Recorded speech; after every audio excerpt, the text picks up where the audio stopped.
Hello all, welcome to mythologics YouTube channel. ఈరోజు మనం తెలుసుకోబోయే కళ. మరి ఆలస్యం ఎందుకు, కథలోకి వెళ్ళిపోదామా? 500 సంవత్సరాల క్రితం విజయనగరం అనే సామ్రాజ్యాన్ని శ్రీకృష్ణదేవరాయలు పరిపాలించేవారు. ఆయన ఒకరోజు నిద్రలో ఒక కల కన్నారు. ఆ కలలో ఆయనకు ఒక అందమైన భవనం కనిపించింది. ఆ భవనం ఆకాశంలో తేలుతూ 1,00,000 దీపాలతో చాలా అద్భుతంగా ఉంది. తలుచుకుంటే చాలు మాయమైపోయే ఆ భవనాన్ని కలలో చూసిన రాయలవారు ఆ కలని మరవలేకపోయారు. వెంటనే సభలో ఆయన ఆ కలను వివరించి దాన్ని నిజం చేయాలన్న ఆయన గట్టి నిర్ణయాన్ని అందరికీ తెలిపారు. అది విన్నవారంతా అలాంటి భవనంను ఎలా కట్టగలము, అసలు గాలిలో తేలే భవనాన్ని కట్టడం అసాధ్యం కదా అని నచ్చచెప్పడానికి ప్రయత్నించారు. రాయలు కోపగించుకొని, అదంతా నాకు అనవసరం, మీరేం చేస్తారో నాకు తెలియదు, కానీ నా కల నిజమవ్వాలి. అలాంటి భవనాన్ని కట్టిన వారికి నేను 1,00,000 వరహాల బహుమానం ఇస్తాను, లేదా మీరందరూ నాకు కనిపించకండి అని ఆజ్ఞాపించారు. విన్నవారంతా నిర్ఘాంతపోయారు. ఎన్ని రోజులు గడిచినా రాయలవారి ఆ కలను మరవలేదు. ఒకరోజు సభకొక వృద్ధుడు వచ్చాడు.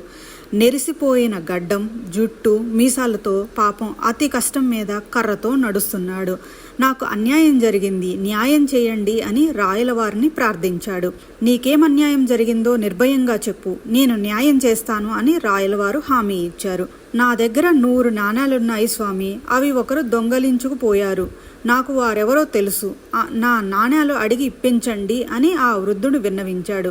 శ్రద్ధగా విన్న రాయలు ఆ దొంగతనం ఎవరు చేశారు, ఎక్కడ చేశారు అని ప్రశ్నించాడు.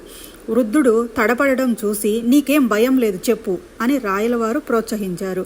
నా 100 నాణాలు దొంగలించింది మీరే స్వామి అన్నాడు వృద్ధుడు.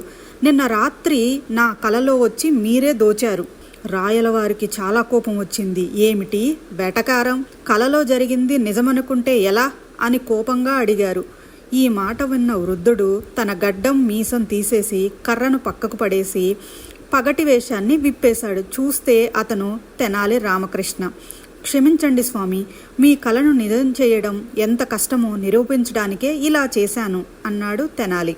రాయలవారికి కూడా చాలా నవ్వొచ్చేసింది. ఇంత చక్కగా ఆయనకు అర్థమయ్యేలా చెప్పిన తెనాలి రామకృష్ణను ఆయన చాలా అభినందించారు. Hope you like this story. Thank you.